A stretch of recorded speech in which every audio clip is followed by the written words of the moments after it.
প্রিয় নবী পৃথিবীর সব থেকে নিখুঁত মানুষ ছিলেন। তিনি ব্যবহারে কোমল এবং জিহাদের ময়দানে বিচক্ষণ ছিলেন।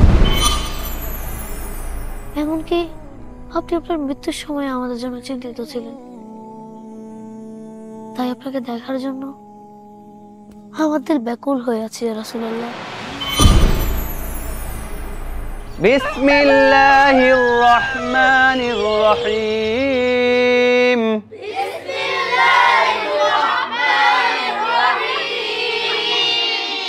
এই হাসাহাসি করে না, পড়ো। কিরে এদিকে মুক্ত বাসিস নি কেন? রাতে দেরি করে ঘুমাইছিলি? হ্যাঁ। আচ্ছা হৃদয়, তোর স্বপ্ন কি? আমার স্বপ্ন বড় হমু, ইতালি যাব।